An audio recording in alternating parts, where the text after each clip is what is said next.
Veselinovića, kontroverznog biznismena sa Kosova, vi ste davali njemu podršku mnogo ranije, još 2011. Neke izjave sam nalazio u medijima. Kakav je sad odnos vas sa njim? Ali recite ljudima oko čega.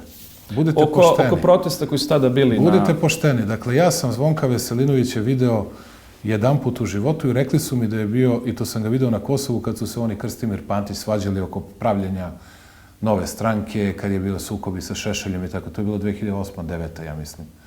Tada sam ga video i tada sam rekao napolju pred 100-150 ljudi, rekao sam ljudi, je li moguće da se vas dvojice, jer je Krstimir tad bio, mislim, predsjednik opštine ili kandidat za predsjednika opštine, pa je rekao ovaj ne može, a ovaj može i tako da ja sam rekao, moguće da se vi Srbi svađate tu i to je bio moj kontakt sa njim.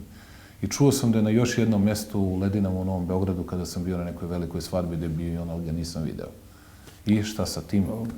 Kakav je njegov odnos sa strankom? Da li on... Nikakav.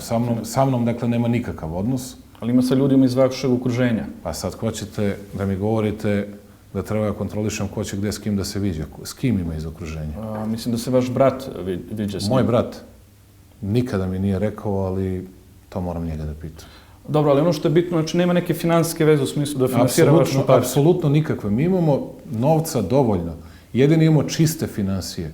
Stevane, to možete sa mnom sutra dodajete da pogledate, da vidite od države dovoljno novca, više nego dovoljno, štedimo, ne bacamo novac i taj novac jedini transparentno trošimo. Nikoga drugi transparentno ne troši. To je jasno. Ali opet, znači njegove firme su jako porasle što se tiče poslova. Njegove firme su porasle u vreme Demokratske stranke. A da li vam je želja da posle toga neka firma bude uništena? Kažite mi razlog. Ja nemam problem sa tim. Kažite mi da je kriminalac, dajte mi da je izvršio krivično delo, bit će uhapšen istog sekunde.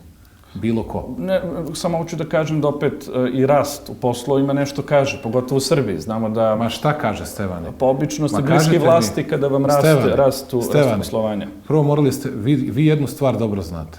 Drugi možda i ne znaju, a vi dobro znate. Dobro znate da mene to ne zanima. Odlično znate. Možda neke ljude oko mene i zanima. Možda. Nisam čuo dovoljno dokaza za to, iako sam čuo mnogo priča. Naslušao sam se za brata od Franša, Novog Pazara, do vlasnika fudbalskih klubova, do svega i za sve sam znao da je laž. Za njega mogu da garantujem. Za još neke mogu, za neke ne mogu. I ne pada mi na pamet da to radim. Ali vi znate da to mene ne zanima. Ja pojma nemam, pitali su me iz Nina, kaže oslobođen je za, ne znam da li je za Jarinje oslobođen ili za ne znam šta već. Za neke kamione, neke možda. Nije ni važno. Ja nisam ni znao da postoji bilo kakvo suđenje ni bilo šta. Pojma nisam imao. Pojma nisam imao. Ja sam pružao političku podršku tada, ako se sećate, dok sam bio u opoziciji za proteste koji su organizovani na Kosovu. Da bi ljudi pošteno znali o čemu se radi. I rekli se da je kriminalizacija Veselinovića pokušaj kriminalizacije celog severa, Kolosa i tamošnjih Srba. Ali tiče se barikada, ali tako ste? Da. Ajde da budemo pošteni. Ne tiče se biznisa, nego se tiče barikada.